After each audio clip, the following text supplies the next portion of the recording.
कृष्ण वंदे जगद्गुरुम्।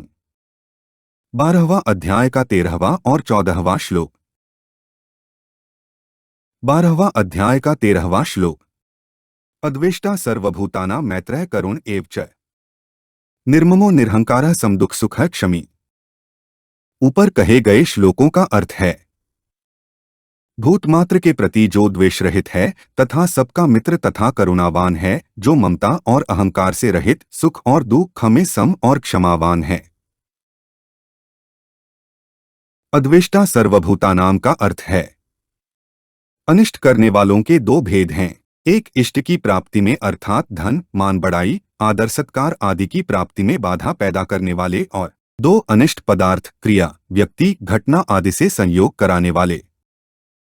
भक्त के शरीर, मन, बुद्धि, इंद्रिया और सिद्धांत के प्रतिकूल चाहे कोई कितना ही किसी प्रकार का व्यवहार करे, इष्ट की प्राप्ति में बाधा डाले, किसी प्रकार की आर्थिक और शारीरिक हानि पहुंचाए, पर भक्त के हृदय में उसके प्रति कभी किंचन मात्र भी द्वेष नहीं होता, कारण कि वह प्राणी मात्र में अपने प्रभु को ही व्याप्त देखता है।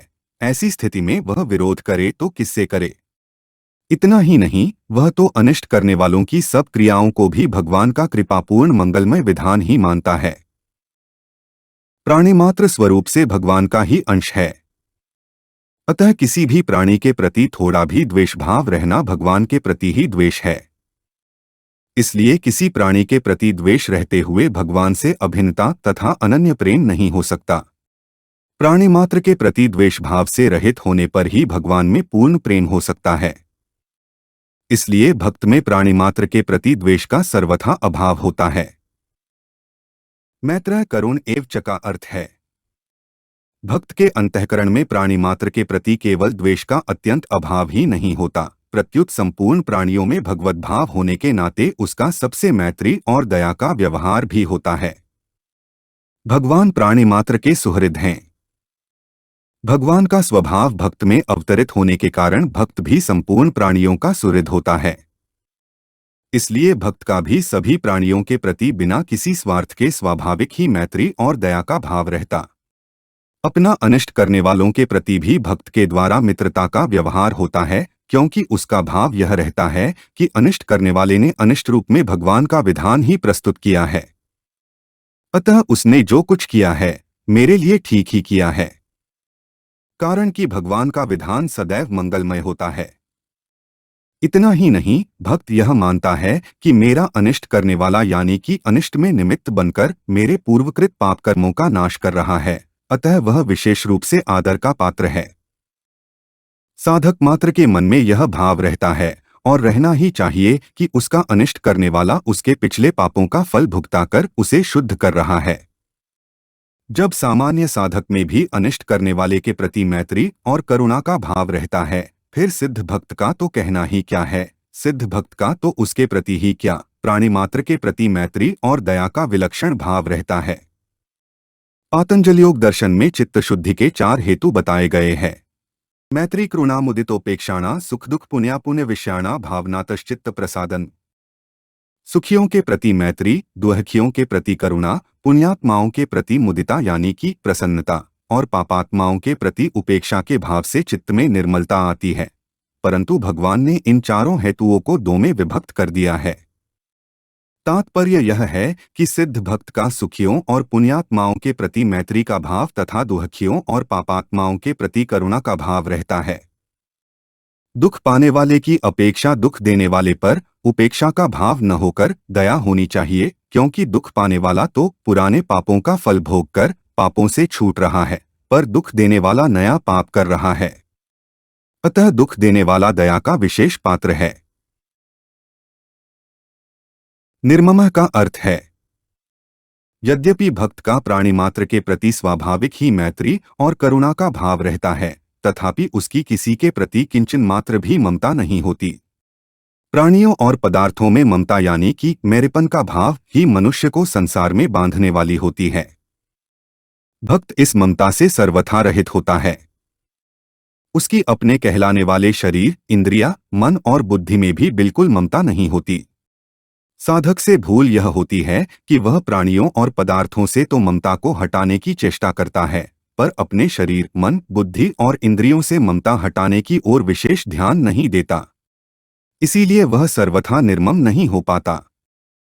निरहंकारः का अर्थ है शरीर, इंद्रियां आदि जड़ पदार्थों को अपना स्वरूप मानने से अहंकार उत्पन्न होता है।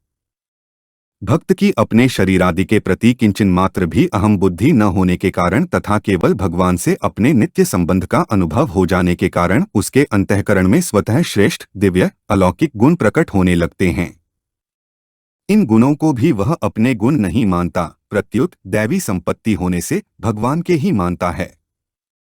सत यानी कि परमात्मा के होने के कारण ही ये गुण सद्गुण कहलाते हैं। ऐसी दशा में भक्त उनको अपना मान ही कैसे सकता है। इसलिए वह अहंकार से सर्वथा रहित होता है। समदुख सुख का अर्थ है भक्त सुख दुखों की प्राप्ति में सम रहता है, अर्थात अनुकूलता प्रतिकूलता उसके हृदय में रागद्वेष, हर्ष शोक आदि विकार पैदा नहीं कर सकते।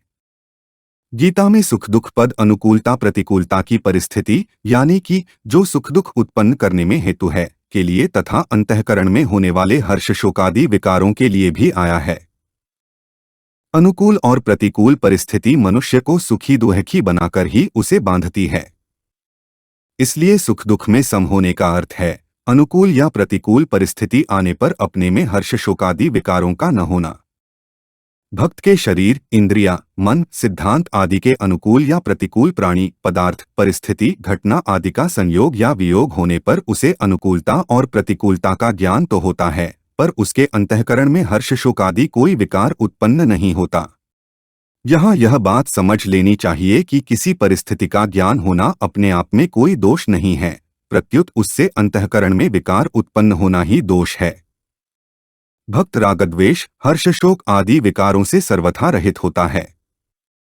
जैसे प्रारब्धानुसार भक्त के शरीर में कोई रोग होने पर उसे शारीरिक पीड़ा का ज्ञान यानी कि अनुभव तो होगा, किंतु उसके अंतःकरण में किसी प्रकार का विकार नहीं होगा।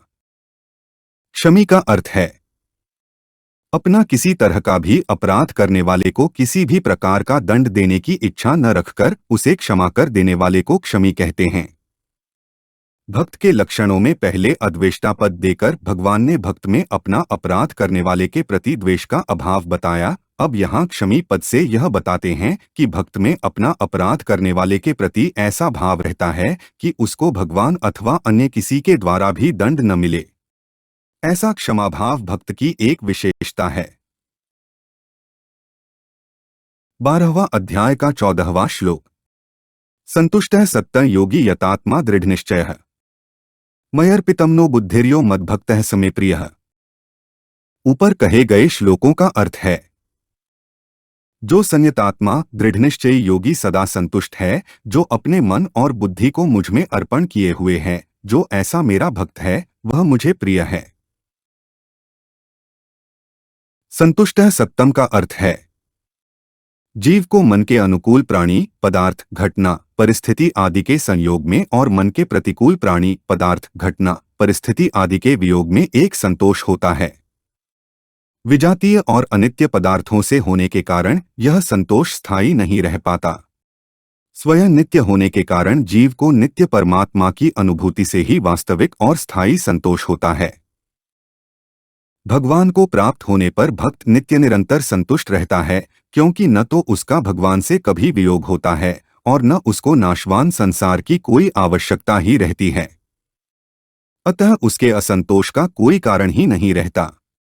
इस संतुष्टि के कारण वह संसार के किसी भी प्राणी पदार्थ के प्रति किंचन मात्र भी महत्व बुद्धि नहीं रखता। संतुष्टः के साथ सत्तम पद देकर भगवान ने भक्त के उस नित्य निरंतर रहने वाले संतोष की ओर ही लक्ष्य कराया है, जिसमें न तो कभी कोई अंतर पड़ता है और न कभी अंतर पड़ने की संभावना ही रहती है। कर्मयोग, ज्ञानयोग या भक्ति योग किसी भी योग मार्ग से सिद्धि प्राप्त करने वाले महापुरुष में ऐसी संतुष्टि यानी कि जो वास्तव में है, निरंतर रहती है। योगी का अर्थ है भक्ति योग के द्वारा परमात्मा को प्राप्त यानी कि नित्य निरंतर परमात्मा से संयुक्त पुरुष का नाम यहाँ योगी है। वास्तव में किसी भी मनुष्य का परमात्मा से कभी वियोग हुआ नहीं है, नहीं हो सकता नहीं और संभव ही नहीं। इस वास्तविकता का जिसने अनुभव कर लिया है वही योगी है। यतात्मा का अर्थ है जिसका मन बुद्धीन्द्रियों सहित शरीर पर पूर्ण अधिकार है, वह यतात्मा है। सिद्ध भक्त को मन बुद्धि आदि वश में करने नहीं पड़ते, प्रत्युत ये स्वाभाविक ही उसके वश में रहते हैं। इसलिए उसमें किसी प्रकार के इंद्रियजन्य दुर्गुण के आने की संभावना ही नहीं रहती। वास्तव में मन बुद्धि इंद्रियां स्वाभाविक रूप से सन्मार्ग पर चलने के लिए ही हैं, किंतु संसार से रागयुक्त संबंध रहने से ये मार्गच्युत हो जाती हैं। भक्त का संसार से किंचन मात्र भी रागयुक्त संबंध नहीं होता, इसलिए उसकी मन बुद्धि इंद्रियां सर्वथा उसके वश में होती हैं। अतः उसकी प्रत्येक क्रिया दूसरों के लिए आदर्श होती है। ऐसा देखा जाता है कि न्यायपथ पर चलने वाले सत्पुरुषों की इंद्रियां भी कभी कुमार्गगामी नहीं होती। दृढ़निश्चय का अर्थ है सिद्ध महापुरुष की दृष्टि में संसार की स्वतंत्र सत्ता का सर्वथा अभाव रहता है। उसकी बुद्धि में एक परमात्मा की ही अटल सत्ता रहती है। अतः उसकी बुद्धि में विपर्य दोष, प्रतिक्षण बदलने वाले संसार का स्थायी दिखना नहीं रहता। उसको एक भगवान के साथ ही अपने नित्य सिद्ध संबंध का अनुभव होता रहता है। अतः उसका भगवान में ही दृढ़ निश्चय होता है। उसका यह निश्चय बुद्धि में नहीं, प्रत्युत स्वयं में होता है, जिसका आभास बुद्धि में प्रतीत होता है। संसार की स्वतंत्र सत्ता मानने से अथवा संसार से अपना संबंध मानने से ही बुद्धि में विपर्य और संशय रूप दोष उत्पन्न होते हैं। विपर्य और संशयुक्त बुद्धि कभी स्थिर नहीं होती। ज्ञानी और अज्ञानी पुरुष की बुद्धि के निश्चय में ही अंतर होता है, स्वरूप से तो दोनों समान ही होते हैं। अज्ञानी की बुद्धि में संसार की सत्ता और उसका महत्व रहता है, परंतु सिद्ध भक्त की बुद्धि में एक भगवान के सिवाय न तो संसार की किसी वस्तु की स्वतंत्र सत्ता रहती है और न उसका कोई महत्व ही रहता है। अतः उसकी बुद्धि विपर्य और संशय दोष से सर्वथा रहित होती है और उसका केवल परमात्मा में ही दृढ़ निश्चय होता है। मयर्पित मनोबुद्धियः का अर्थ है जब साधक एकमात्र भगवत प्राप्ति को ही अपना उद्देश्य बना लेता है और स्वयं भगवान का ही हो जाता है, जो कि वास्तव में है, तब उसके मन बुद्धि भी अपने आप भगवान में लग जाते हैं। फिर सिद्ध भक्त के मन बुद्धि भगवान के अर्पित रहें, इसमें तो कहना ही क्या है।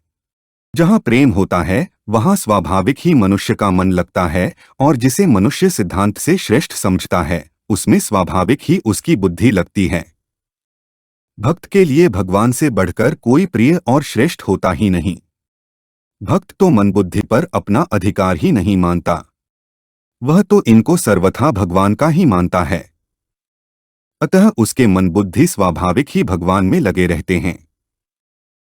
यह मद्भक्तः समे प्रियः का अर्थ है भगवान को तो सभी प्रिय हैं, परंतु भक्त का प्रेम भगवान के सिवाय और कहीं नहीं होता।